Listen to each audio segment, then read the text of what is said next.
I will give you one little bit of good news from a little town called Dauphin in Manitoba.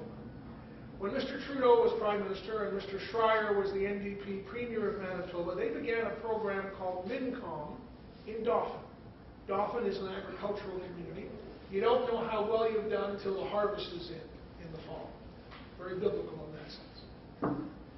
And the MINCOM program basically said to all the families, you register with us, and we will top you up to a basic level no matter how bad the crops are. Not everybody will need it, but some people will. And like every insurance program, we benefit when the guy next door's house burns down and he gets repaid so he can rebuild. That helps the value of our house. Right? Would not be good if it lay there as a burnt-out house. Same premise in Dauphin. A small amount of the community needed the help at the end, but everybody benefited. Why? For the 5 years of the program, because while that program was in place, there were less arrests, less car accidents, less people admitted to hospital, less psychiatric cases, less family violence, more kids stayed in school because they could afford to, because their parents knew. They didn't have to send them out to Max Mill to make a few bucks because they get topped up. And the health of the whole community improved because the vulnerable few were protected. That, in my view, respects the best principles of Islam, Christianity, and Judaism. And it was done by government. And by the way, the local companies were very much in support. And the good news is that the study of the details of that, being done now by Dr. Hélène Forget of the University of Manitoba Health Science Centre, will be published. It's financed by the Canadian Institutes of Health Research. And it will be made public in terms of what its cost was, what its benefit was, and how much it saved Manitoba and could save Canada if that same principle was in place. So I'm hopeful about that. And Dauphin is a community where there are a lot of churches and a lot of people of faith who would understand how those two principles intersect.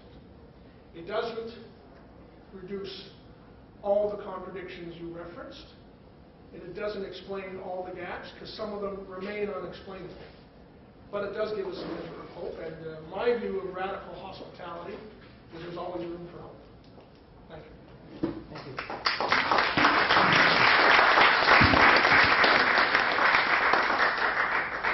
I want to say thank you to the Senator for coming today. I know he's got several items on his schedule today, so we're very happy that he took time to come to be with us. This is the report that Senator Hugo and Senator Siegel and Senator Eggleton. I'd like to meet Senator Hugo. He appears to be way more popular than I. So this is the In From the Margins report, and I'll just leave it up here for people if they're interested in taking a look at it. We have a small token of appreciation for the Senator, and one of them is a book called Persistent Poverty. I don't know if the Senator will actually read this on his journey maybe today, if he's flying around somewhere, he might have a chance to read it. And we also have a little card of thanks for him. And within the card there is something I'm sure he will enjoy immensely. I'll leave that to your imagination. Senator, if you want to stay for a bit, you're welcome to stay. Our next speaker is Michael Shapcott. I'm sure you know him, and so you're welcome to stay. Well, thank you very much. Thank you very much.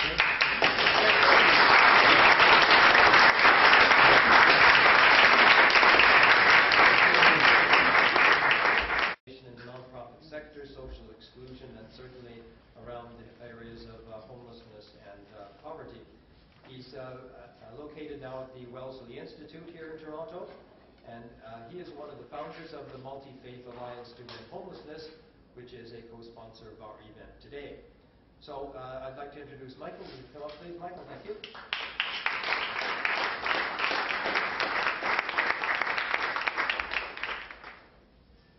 Thank you very much. It's a real delight and an honor to be here today. I have a small cold, and I apologize, my voice is a bit froggy today. And I'm especially honored to follow Senator Siegel. He reminded us of our great friend and great Canadian hero, Jack Layton, and I wanted to tell you a story. Some of you, I've already told this story. Some of you will know that I had the honor of working with Jack as co-author of the last book that he wrote, Homelessness, the Making and Unmaking of a Canadian crisis. And some people may think because Jack was a consummate politician that he came to issues of housing and homelessness because it was a great political wedge issue to bash his political opposition. But in fact, he came out of a very profound sense of human decency, or perhaps indecency. Jack, one night, maybe 10, 12 years ago, was walking up Spadina to go home with his wife Olivia, and passed a bus shelter, and there was a man sleeping in the bus shelter, as too often happens in Toronto. And the next morning, the news came that that man was found dead. And Jack, like any human being, of course, said, maybe there's something I could have done. Maybe I should have brought him home with me. Maybe I should have done something. And of course, many of us in this room who are attached to faith communities believe that there's an immediate response. We open the doors of our synagogues and mosques and churches to allow people in and the out of the cold programs, and we try to do those sorts of things. But of course, we know that while those are necessary to keep people alive, they're not sufficient to address the underlying issues. And so Jack began his inquiry into the issues of housing and homelessness based on a very human encounter. And I want to take you to the 2004 federal election campaigns. It was, I think, Jack's first campaign as national leader of the New Democratic Party. And Jack, as these things happen during partisan campaigns, every day in the election campaign is devoted to an issue. That's how they try and attract attention of media and ultimately voters. And so one day was designated as Housing and Homelessness Day, and Jack asked if he could hold an event at the Church of the Holy Trinity in downtown Toronto, which some of you will know is the location of the Toronto Homeless Memorial, which currently lists over 620 names of people who are homeless who've died on the streets of Toronto. And the church, of course, welcomed Jack to the event in a nonpartisan kind of way. And I was asked to be part of the event, and my role was, as Jack's big tour bus pulled up and all the media cameras were flashing, I'd welcome Jack and take him inside and introduce him to the group. And he had his teleprompter set up, and he was into his campaign stump speech. And partway through the speech, he started talking about the 1996 federal budget by then Finance Minister Paul Martin, who by this point was, of course, Prime Minister, and began to talk about how that federal budget, in which the federal government decided that it was going to transfer the administration of all national housing programs, or most of them, to the provinces and territories. And this was the final piece in the coffin of the dismantling of our national housing programs, the great programs of the 1970s and 1980s. And Jack began to connect the dots and talk about how decisions that are made in the hushed back corridors of Parliament actually have an impact on the streets of Toronto and do, in fact, lead to situations like the rise of mass homelessness and deaths on the street. Now, this became a bit of a media feeding frenzy because, of course, the media and the spin doctors immediately said Jack was calling Paul Martin a murderer, that Paul Martin had personally killed Eugene Upper and all the other homeless people on the streets of Toronto, which of course he hadn't done. What Jack was attempting to do was to connect the dots and say that things that happen by the federal government, in fact, have a profound impact on what happens in our cities and on our streets. I do remember right after Jack finished his speech, and the script said that he was supposed to come over to me and I was to thank him.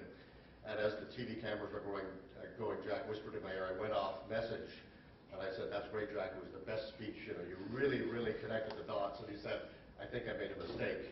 And indeed, politically, it probably was a mistake because he was pilloried for that. But I think that it is one of the many encounters that I remember with a great deal of fondness that someone actually connected the dots and said that the federal government and policies of the federal government, in fact, have an impact on our streets. If you read the report that Senator Segal and Senator Eggleton wrote, the In from the Margins report, you'll actually also see how the dots get connected. And one of the secrets out of that report, and you should read all however many hundreds of pages there are, but if you don't have the time, I'll tell you one of the things that the senators, one of their secrets they reveal is that in terms of ending homelessness and easing the huge burden of insecure housing in Canada, it's not a question of spending trillions of dollars or even billions of additional dollars. It's actually spending the money we're spending now even more wisely. And I want to add a slight addition to that and say that one of the things we have to do is arrest the gradual withdrawal and erosion of federal housing spending. But I want to come back I am part of the Christian faith. And we have our sacred texts, and we have all of our commentaries to help guide us in terms of how we take those texts and apply them to our lives. In the world of government and politics, there are sacred texts as well, and there are commentaries to guide. And of course, in Canada, the sacred text, if I could use that expression, that guides our government is our Constitution. And in the Constitution of 1867, our founding Constitution, the British North America Act, if you look for the word housing, you'll actually find it's not there. Now, I wasn't around in 1867, but it's my guess, because there are a lot of things that are missing in the Constitution of 1867 that we think are pretty basic to how governments function. But it's my guess that in 1867, Canada was a rural country, primarily for both the European settlers and for the original Aboriginal peoples. If you needed a house in 1867, you'd go into the woods, chop down a tree, and you'd build a house. That was, why should the government be involved in that fundamental process? And so housing didn't occur to the folks the smart people in England who drafted our first Constitution of 1867, and it wasn't there. By 1982, our Constitution repatriated and a Bill of Rights added, and the word housing is again absent. But under the Bill of Rights, there is an expression of some of the fundamental values, and if you like, to use the analogy, the sacred text of the country, there are some fundamental values which are set up which bind us together as a nation. And one of those values, Section 7 of the Charter, is the right to life.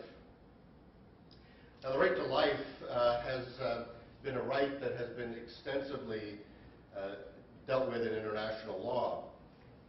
Way back in 1948, when the Universal Declaration of Human Rights was established by the United Nations, and a fundamental set of human rights were recognized for all of the people of the world.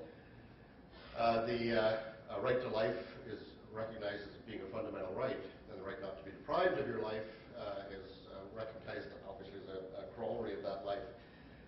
The Universal Declaration of Human Rights, for those of us that are proud Canadians, and I, like many people, was born in another country, came to Canada, and when I was able to make a choice, I chose to become a Canadian. I'm very proud of Canada. I'm proud of our Canadian history and heroes of Canadian history, and especially those heroes that we perhaps don't honor as much. And John Peters Humphreys is a Canadian hero. He was a professor of law at McGill University and invited by Eleanor Roosevelt to prepare the first draft of the Universal Declaration of Human Rights, the first comprehensive statement of the shared values of the entire human race in terms of what we think are the fundamental values. And the story goes that Professor Humphreys, being a good law professor, submitted his first draft of the Universal Declaration of Human Rights, and it was about 500 pages of densely worded text. He was a good law professor and knew that one should not miss any opportunity for nuance and elaboration on all issues. I don't know what the exact conversation was, but I'm sure Eleanor said this really is very good, but it won't quite do. We need something that fits on one sheet of paper, and we need something that's a bit more of a rallying cry rather than a turgid legal text.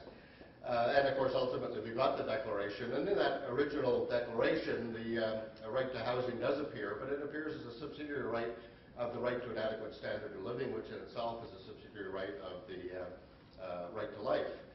So we recognize as a fundamental value everyone has a right to life, and we recognize that part of that is a right to an adequate standard of living, and this is, of course, where a lot of the comments that Senator Siegel talks about in terms of minimum income begin to come in, and the right to housing. And over the years at the international level, the elaboration of the right to housing has carried on apace. In the the International Covenant of Economic, Social, and Cultural Rights, which sets out very clearly a number of these rights and sets out both the responsibilities and the legal obligations. What we find is that the right to housing appears, again, as a subsidiary right of the right to an adequate standard of living and the right to life.